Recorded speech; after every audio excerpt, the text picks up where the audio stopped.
وهاك daawade sida jaantuskan ka muuqata boqolkiiba 6.1 dadka daawada channelkani ma subscribe gareeyaan. Waxaa subscribe gareynaya 3.9 boqolkiiba. Fadlan daawade haddii aad nagu cusub tahay muuqaalkan uu ku soo gaaraya waxaan ka codsanaynaa inaad subscription-ka na siiso si uu channelku u gaadho meel sare. Mahadsan.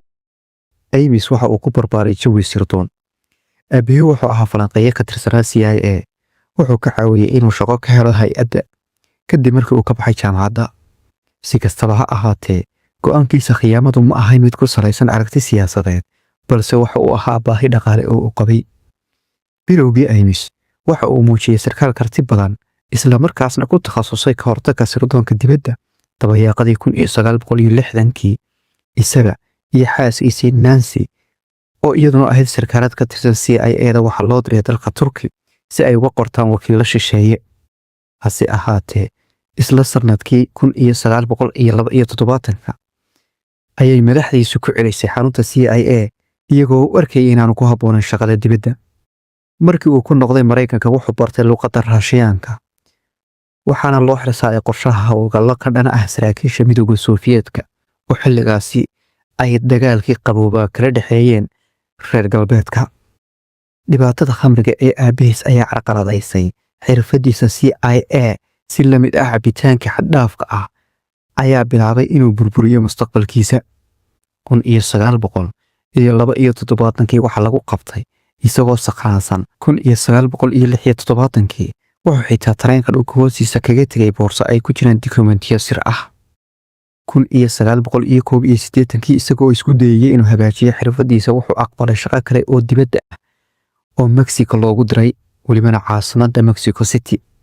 Laakiin dhaqanka iyo cabitaankiisa xad-dhaafka ah ayaa sababay inuusan wax gaar ah ka muujin shaqadiisa. Hal mar ayuu galay shil gaari isaga oo sakhraansan, wuxuuna xitaa awoodi waayay inuu aqoonsado sarkaal safaaradda Mareykanka ka yimid si uu u caawiyo. Iyada oo lagu guda jiro xaflad diblomaasiyadeed ayuu muran iyo aflagaado la galay sarkaal Kuubaan ah. Intaa kadib madaxdiisa ayaa dib u qiimaysay habdhaqankiisa. Isla waqtigaas Amis waxa uu ku lug yeeshay xidhiidho ka baxsan guurkiisa. Mid ka mid ah xidhiidhadiisa waxa la odhan jiray Maria oo ahayd sarkaal dhaqameed Colombiana oo CIA-da u shaqayn jirtay.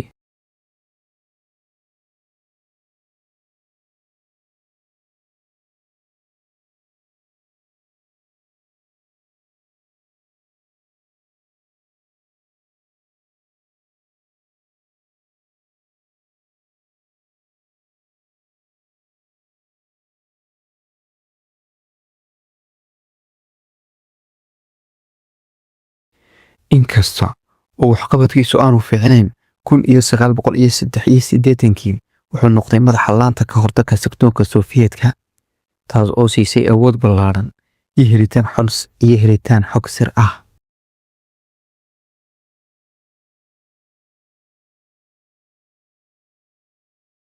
Dukaamaysi joogto ah iyo wicitaano badan oo ay u dirto qoysaskeeda Colombia. Dhibaatooyin dhaqaale ayaa faraha ka baxay.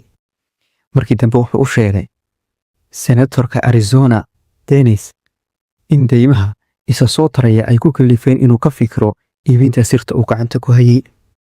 Waxa uu leeyahay waxaan dareemay cadaadis dhaqaale oo aad u weyn, taas oo markii dambe aan ogaaday inaan si xad dhaaf ah uga falceliyay.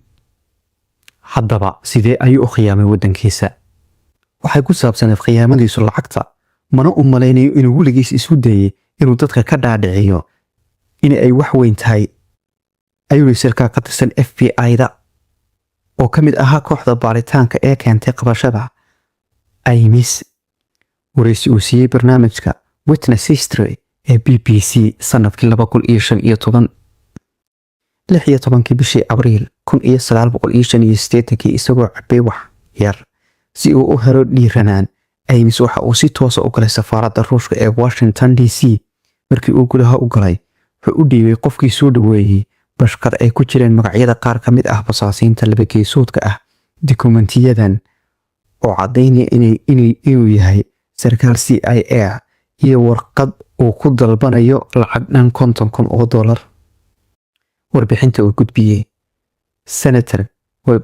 uu gudbiyey Senatka waxa uu ku sheegay in markii hore uu arkay heshiis hal mar ah oo kaga baxaya dhibaatooyinkiisa dhaqaale, laakiin si dhaqso ah ayuu u garwaaqsaday inuu ka gudbay xad oo aanu mar dambe dib ugu laaban karin.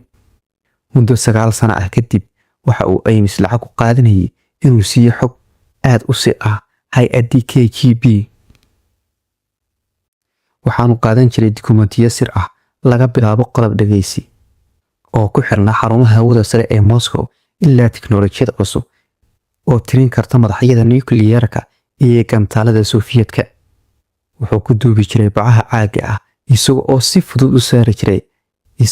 fudud uga soo saari jiray xarunta Central Intelligence Agency ama CIA.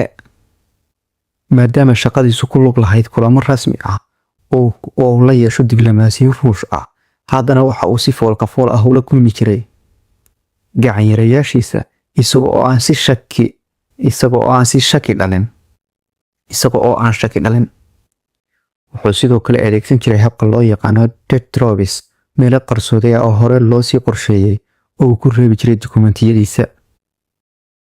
haddii uu sameynayo death trap, marka hore waxa uu calaamad jeex ah ku samayn jiray sanduuq boosto ah. Ruushkuna markay arkaan waxay ogaanayaan in dukumeentiyadu diyaar yihiin, ayuu yiri Wisa.